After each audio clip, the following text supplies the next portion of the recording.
to see all of you guys. It's funny because Spencer said he doesn't know how I'm going to talk about a sermon about naked person. Actually, this whole series, can you lower the mic? This whole series is based on that. It's based on this idea that all of us are naked, right? Especially if you look at Genesis 3, we see that they're naked, right? But the thing is, what do? We cover up. Okay? So we're actually going to find out through a thing called Enneagram. I don't know if any of you guys ever heard it before, but we're going to use this tool to basically say we are all naked, but we're all covering ourselves somehow. Okay? We're going to find out what we're covering ourselves with instead of Jesus, and we're going to see how we can cover ourselves better. Okay? So, really quick, we actually recently started this series called Enneagram. You are known. But we had a lot of different people coming up to me and saying, what is Enneagram? What's going on? Okay, and I know there's a lot of guests here, so let me just explain. Okay, Enneagram is a tool that will help you to know yourself better. Okay, that's kind of the superficial mindset of it. Okay, a lot of people actually use it just as a personality test. You just say, I'm like this, I'm like this. But like any tool, right? For example, any tool, it depends on how you use the tool. Okay? For example, I could get an iPad and use it as a cutting board. Okay? But it's not going to do very good. I mean, okay, it'll be very useful as a cutting board, but I'm not using it as its fullest potential, right? So Enneagram, it's the same thing. If you want to just use it as a personality test, then by all means do that. But you're not getting anywhere. You're using your iPad like a cutting board. But instead, we're going to use Enneagram to see why you behave the way you do. Okay? If we're able to see why we behave the way we do, then we're able to see how we're covering ourselves up, how a lot of times we feel like we're not good enough, or we feel like we're broken, and we're not good and we put on masks. But we got to understand what we're masking ourselves with. Enneagram helps us to do that. Enneagram says there's 9 different ways every single one of us in here puts on a mask. Okay? We have to recognize what our mask is so that we can take it off, which takes a lot of courage, which is very scary, and to be instead covered by Jesus. Okay? That's what Enneagram basically is. All right. Question number 2. How do I know? Because I told you there's 9 different masks or 9 different clothes that we wear. How do I know? Well, if this is your first time, there's a test. It's quite long. It's in the back. Don't get it right now because you don't have enough time. It takes about 30 minutes. There's a test like this. And so we have a bunch of copies in the back. If you want to know your Enneagram, please take it. And then there's the test results right there too.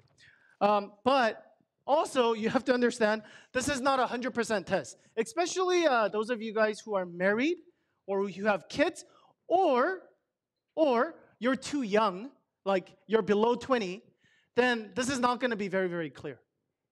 Okay? It's because before 20, your personality is not developed enough. And then after you get married and you have kids, because of different roles that you have, you're not able to figure out exactly, what your primary mask is. So what you do, you grab your top 3, whatever your top 3 is, and then basically you do research on it. Okay, that's the best way to know 100%. This is only going to tell you about 50, 60%. Okay, next one. Okay, are all the types the same? What this question is usually what people are referring to is okay, so today we're going to be going over 9s. So are all the 9s the same? Absolutely not. Okay, so just because you're a specific type, that doesn't mean that every single person is just like you. For example. Okay, most of us, when we use our phones, we have either Android or iOS or Apple. Okay, those are just 2 different types, but how the phone looks like customization or how you use the phone, is totally different. And so same thing with the Enneagram. Okay, all of us, the root causes, and we're going to see one of the types today, the root causes, it's going to be similar with you guys if you're similar types, but how you show that, it's going to appear differently, okay? That's why some of you guys, you come up to me and say, oh, Pastor, tell me what my Enneagram is. I go, I have no idea, okay? Because you might act a certain way, but the reason why you act a certain way might be totally different. Okay? All right, so today we're going to be going over type 9. Okay, so if you're a type 9, or listen carefully, okay, they're what we call peacemakers. By the way, I know some of you guys, you don't go to this church, or this is your first time here and you're not going to come back. All of these things, you can read books, or all these sermons are going to be on YouTube as well. So if you want to know more, last week we went over type 8. Today we're going to go over type 9. Type 9, I'm going to give you 3 different characteristics. They're known as peacemaker. Okay? Characteristic number 1 is Hakuna Matata. Do you guys know what this is? This is actually, yeah? Okay, this is a Lion King reference. So Hakuna Matata means? No worries for the rest of your days. Okay, this is how 9s, okay, seem a lot of times, okay? A lot of times, they are the most chill. They're very relaxed. They just go with the flow, okay? They don't get emotional, okay? They're not very, like, up and down. They're very like this, okay? What they think a lot is they're like, you know what? If people like that stuff, if majority of the people like this, then let's just go along with it, okay? For them, they say, why sweat the small stuff? Okay, let's just go on with the party. If everybody's okay with it, who cares what I think? Okay? But that's how 9s view themselves. But people who are, if you're a spouse of a 9, or if you have friends who are 9, a lot of people perceive you as lazy, slow, indecisive. Okay? So that's kind of how they kind of live their life. Again, some of you guys are like, oh yeah, I'm kind of like this. Again, that doesn't mean that you're a 9. You might have characteristics, but again, we're going to get to the core. We're going to get to the second layer soon. All right, number 2. Oh, okay. Yeah, look at them. No worries. Okay, I'm a lion, but I'm just going to act like a little tiny cat and do nothing. Okay, and that's what 9s look like a lot of times. All right, number 2 is self-forgetting. What I mean by that is they're not very strong when it comes to their opinions or their thoughts. So when it comes to decision-making, they're kind of like I said, what I think doesn't really matter. I'll just go with the group. I'll just follow. Okay? So what happens a lot of times is they say, why throw a rock in there? Okay, when I'm just, this is what 9s say a lot. They say, I'm just a drop in the ocean. Okay? Who cares what I think? Or who cares what I do? Okay? So they just say, if the group wants to do it, that's fine. They forget themselves. So in some ways, it's very good. It seems like they're very selfless. But in other ways, they just lose touch with who they really are. You ask them, what do you like? And they go, I don't really know. Okay, they lose their opinion and their thoughts as well. Okay, number 3, they're what we call mediators. They're very, very good at counseling. They're very good at seeing other people's perspective. Why? Because they look at the overall picture and they're not so keen on my feelings, my opinion. They're very good at seeing what everybody likes and dislikes. And because of that, they're very good at mediating. What that means is they bring a very, very calm presence, and they're always trying to make peace. Everybody get along. Everybody get along. Okay? So once again, 3 different characteristics. Number 1, they're very, very relaxed, peace. Just let life come and life go. Number 2, opinions, these kind of things. It doesn't really matter. But good thing is, they're very good at peacemaking. Okay. If you're a 9, if you think you're a 9, okay, the next things I'm going to say, it should bother you. Okay? Or it should make you very, very uncomfortable. Why? Because now we're getting into the second layer. Okay? By the way, this is not only because you're a 9. Every single Enneagram, when I'm talking about your number, that's one of the ways you know this is you. You should feel uncomfortable. Because you feel like, oh shoot, he's trying to take off my mask. Okay? That's how you should feel. This is their wounding message. This is what they heard, okay, as they were growing up. Oh, let me just before I go there, let me give you another description of an 8. This is what 8s would usually say. Who am I to say what any of this means?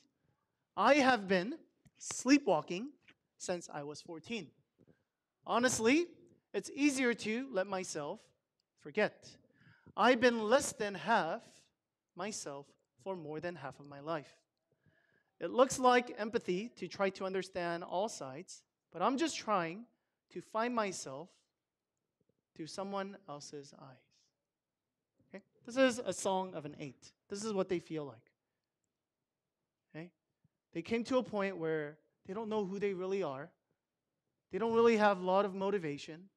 They just kind of like a zombie. They're just sleepwalking through life. Okay, so let's see what's really going on underneath these characteristics, because that's what we are wanting to know. This is their wounding message that they heard. Your wants, your opinions, your desires, okay, and your presence doesn't or don't matter much. Okay? Your opinions, your wants, your desires, your presence, it don't mean much. Okay? So this is the logic, okay? So what 9s think is, I don't matter. Okay? Whether I'm here or not, whether I have opinions or not, these things don't matter. So what starts happening is they start thinking the things that I do don't matter either. Because I don't matter. The things that I have, the opinions I have don't matter either. What eventually happens is they lose touch with themselves because they're like, the things I don't matter and things I do don't matter. So therefore, myself don't matter. So I lose touch with myself. And lastly, because of that, they have low energy. And whenever something difficult comes, they just go, what's the big deal? You see? You feel like on the outside, okay, 9s, they're so peaceful. They never, they never throw the rock in the pond. They never shake the boat. But deep down inside, for 9s, the reason why they don't do that is because they think they don't matter. They think they're not important. Do you guys know a 9? Or are you a 9, maybe? And maybe some of you guys, even if you don't know your Enneagram at all, maybe some of you guys, you could resonate with this. This idea maybe like, I don't really matter. My opinions, my wants. And so when something difficult comes your way, like you have a conflict, or you have to, you have a goal and you want to go somewhere, but it's so difficult. What do? You just stop. You just quit. And because of that, you have, 9s, especially 9s, if you have a lot of unfinished projects, or you can never finish something, you're probably a 9. Why? Because again, if something becomes too difficult, you just stop. Again, your thought process is, did it really matter? My desires, my dreams? Nah, whatever. Again, you lose yourself through that. So what do we do? How do we actually find healing in this? Okay, because again, this is how they've been coasting through life. What's the answer for 9s? Well, luckily, in the Bible, we have someone who's a 9. And we're going to see, we actually don't see how they are necessarily healed, but we do see how we see characteristics of a 9, and we see how this person might have gotten better as well. This is actually, and his name is John Mark. Okay? Most of you guys are like, who's John Mark? That's exactly a type 9 right there, okay? They're just very, very anonymous. They're like nobody they always feel like that, okay? John Mark, okay. I'm going to explain. Before I go into the verse, John Mark, basically, when Paul, let me backtrack a little bit. This is after Jesus died on the cross. He resurrected and he ascended. Okay? After this, the disciples are now going out and telling people that there is hope, that you don't have to live in your sins anymore. There's freedom. Okay. Paul and Barnabas goes on a mission trip, and this is the first mission trip that they go. When Paul and Barnabas arrives at Salamis, they proclaim the word of God in the Jewish synagogues. John Mark was with them as their helper. Okay, so we see that John Mark, we don't know exactly who he is, but we know that he's some sort of an assistant of the Apostle Paul and Barnabas. Something happens. All of a sudden, we go to chapter 13. Later on the verse, from Paphos, Paul and his companions sailed to Perga in Pamphylia, where John Mark left them to return to Jerusalem. So what's going on? They go on mission trip, Paul, Barnabas, and John Mark, and they get to the first island, and after the first island, all of a sudden, John Mark just decides to leave. Okay? We don't know exactly what happened, but later, Paul and Barnabas actually fights about this. Let's go a little bit chapter later. Barnabas, now, they finished the mission trip. John Mark came back home. They finished the mission trip, but some time passed, and they want to go to another mission trip. Barnabas wanted to take John Mark with them. But Paul did not think it was wise to take him because he had deserted them in Pamphylia and had not continued with them in the work. They had such a sharp disagreement that they parted company. Okay? So we don't know exactly what happened with John Mark.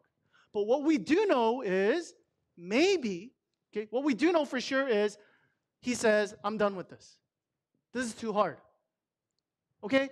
I mean, Paul, Barnabas, maybe he thought, they're the main ones anyways. I'm just a helper. I'm not that important anyways. So you guys just keep going on your mission trip. I'm just going to go home because this is too hard for me. Okay? Maybe he said that. We don't know exactly what happened. Maybe he was scared. Maybe he was fearful. Okay? Or maybe he thought, hey, I'm just not important. But for some reason, he just leaves. Again, this is what nines look like. And this is why it's so frustrating sometimes to be around people who are 9. If you are not a 9, it's really frustrating for your spouses, for your friends, or for your coworkers, or for even your kids. Why? Because you are very important and you matter, but you think you don't matter. So what do? You just leave. You just stop. You don't take on responsibility. Even though you have so much talent and you can give so much, you sell yourself short. And this is exactly what we see with John Mark. Okay? We don't know exactly why he left, and that's why I don't know if he's a 9 or not. Maybe it was because of fear. But if we just go along with this idea of a 9, that he thought, you know what? I'm just one of the helpers. Like, does it really matter if I'm here or not? Maybe that's what he thought. Maybe he thought, I thought I would contribute when I would go on this mission trip. Maybe I thought I would give a sermon. I thought I would make a difference. But on the outside, he felt like, no, I'm not really doing anything. So again, this is what 9s feel a lot of times is they feel like they don't matter. Their opinions, their desires, and they just lose themselves. And so how do they hide? They hide by just deserting people. They hide by just saying, you know what? Everything's okay. I'm not going to ruffle any feathers. I'm not going to rock the boat. I'm just going to stay still like this. So what do we do? What do we do about these 9s? Well, the healing message, obviously, is you matter. This is what, and again, for some of us who are not 9s, you go, oh yeah, of course I matter. Of course my opinion matters. Of course, the problem with some of you guys is you matter too much. Okay, that's the problem with some of you guys. Okay, and nobody else matters. Only you matter. But for 9s, this is what they need to hear: is your opinions your desires, your opinions, it really matters. Your presence really, really matters. And some of you guys really need to hear that.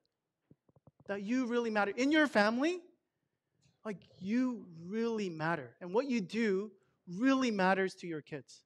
You might think, oh, well, my spouse is a super spouse, super husband, or super wife, and they'll take care of everything. I'll just support. No.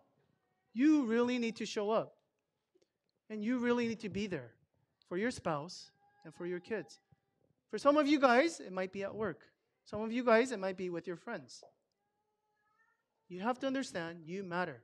But you see, this doesn't go very long.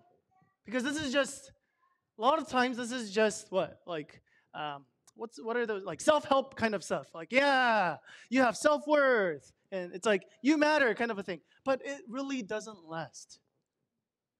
You see, what's really, really, really, really going to change us, and we're going to see how I think John Mark really changed, is this, which is Jesus sees you, so you matter. You see, your value and your worth and your opinion, your desire, these things has to come from God. Okay, why am I saying this? Okay, now we're going to get to the naked part. We talked about Jesus, and Jesus, he's getting arrested. And we see here, everybody deserts him and fleed. But a young man, and by the way, John Mark is the one who wrote the book of Mark. Okay, this is the guy. A young man wearing nothing but a linen garment was following Jesus. Who is this? Okay, we're not sure 100%, but most scholars say this is actually Mark. Okay? This is actually Mark. So Mark, wearing nothing, he's wearing like very thin clothes because, it's hot during that time. He was following Jesus. He's looking at what the disciples are doing. But when everybody fled, when they seize him, he fled naked, leaving his garment behind. Once again, typical 9. Okay, something difficult comes, a conflict, run.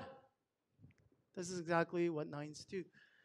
But this is where, if you're a 9 or you feel like my opinions don't matter, this is where you really get your value. Do you understand? Everybody fled. Even the disciples fled. But do you see who actually stands still? You see, the person who should be, if anything, should be running away or not getting arrested is the only one standing there. Who is that? It's Jesus.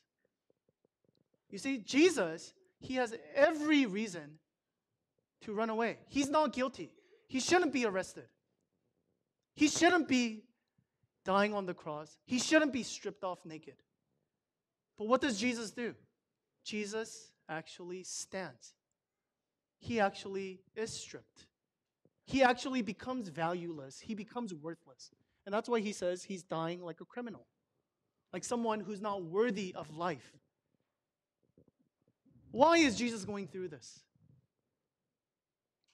You see, this is where 9s can get their motivation. This is where 9s could really receive their true value. When you understand that it's actually Jesus, he becomes valueless, he becomes worthless, okay? He becomes stripped, he becomes naked. Why?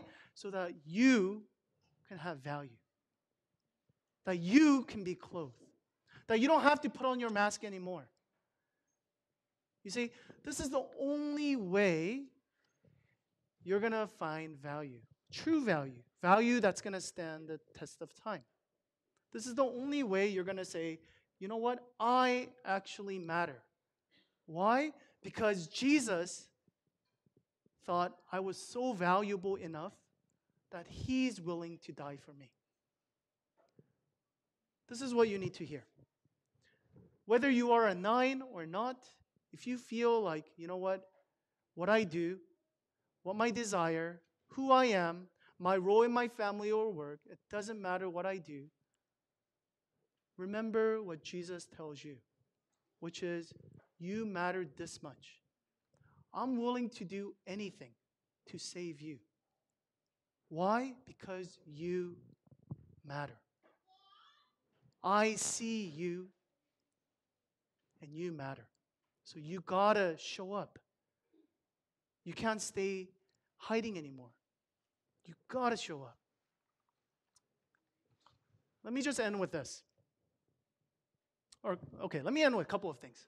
Number one, if you guys are not a 9, okay, and if you know a 9, or if you know somebody, maybe your spouse or your kids, they feel like, oh, they're always like, oh, and I don't matter. Okay. The best way to deal with 9s is to tell them, okay, you have to continue to, okay, because okay, I'm not a 9. So, but when I see a 9, I get like, because I'm a 3, and I'll explain 3 later. But 3s basically, they're total opposite of 9. They're like, let's go do stuff all the time. And so when I see a 9 and they're just like, oh, I don't really matter. I don't really care. Like, I just want to like push them. I just want to like drag them, right? And it's easy. It's easy if you don't really understand what's really going down inside, right? Under the skin, what's really going down in there. You see, you pushing them and like dragging them along, it's not going to help. See, what they really, really, really need to hear, again, is they matter.